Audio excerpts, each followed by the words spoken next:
Assalamualaikum warahmatullahi wabarakatuh. Sahabat tani dimanapun Anda berada.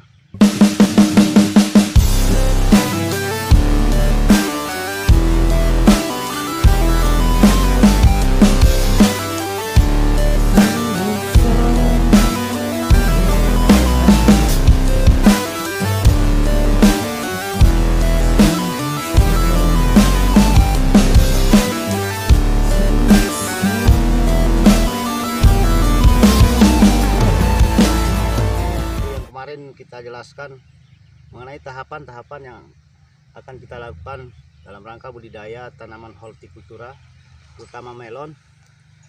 Yang pertama kita melakukan pengolahan lahan, terus yang kedua kita melakukan pembuatan bedengan seperti ini.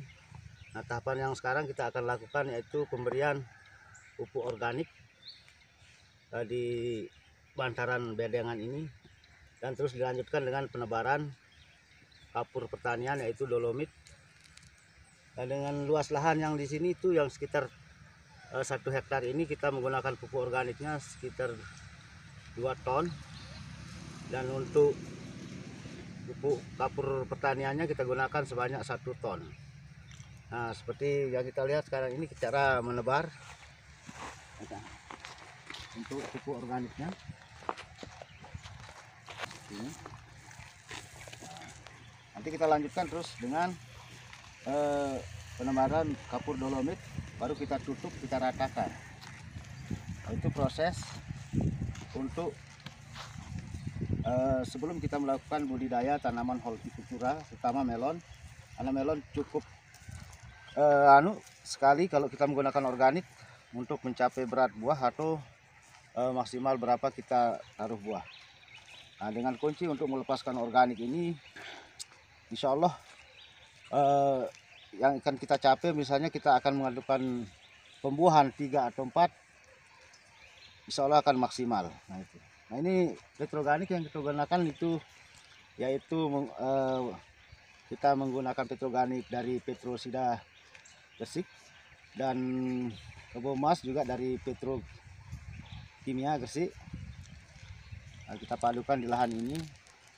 Nah, baru setelah kita tebar dolomitnya, setelah kita tebar organik, baru kita melakukan penebaran kapur dolomitnya, terus kita tutup. Baru nanti kita tahapannya itu pemasangan mulsa plastik. Nah, setelah itu jarak sekitar 2 minggu baru kita lakukan pembolongan dan langsung penanaman.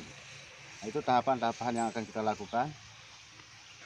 Nah, ini dulu kita untuk gunanya organik ini adalah sudah saya jelaskan seperti tadi, pertama menyuburkan tanah agar kita bisa kita capai, misalnya untuk maksimalnya untuk melon kita pembuahan dari 1 ke 3 itu insya Allah akan bertahan sama besarnya. Misalnya yang kita targetkan 2 kilo, insya Allah akan 2 kilo ya. Kalau kapur pertaniannya sudah jelas manfaatnya. Kita ingin menaikkan pH tanah supaya menjadi 6, karena pH tanah yang di sini rata-rata 5. Sekarang kita ingin target menjadi 6 agar tanaman seperti melon tidak mengalami layu atau dalam kata umumnya penyakit, bisa kita tekan dengan menggunakan menaikkan pH tanah menggunakan kapur pertanian yaitu dolomit. Kapur pertanian atau yang sering disebut dengan dolomit yang kita tebar di lahan sebelum kita melakukan pemasangan mulsa untuk menaikkan pH tanah. Makanya kita menggunakan dolomit atau kapur pertanian dari Petrokimia Gresik.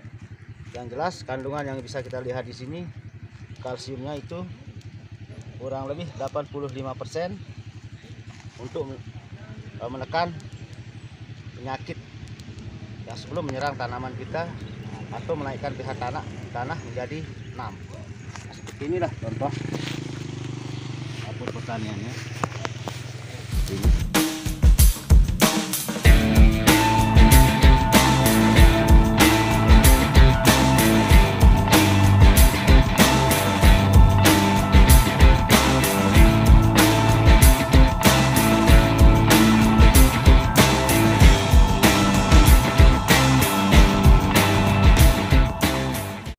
Kapur pertaniannya seperti ini, terus tanah kita ratakan.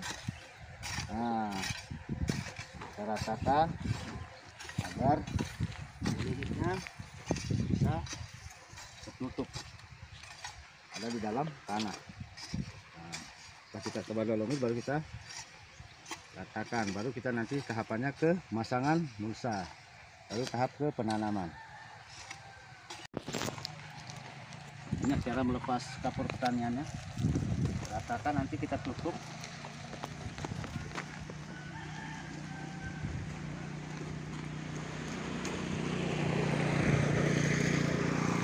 Lalu kita tutup, terus kita ratakan, terus kita melakukan pemasangan mulsa plastik.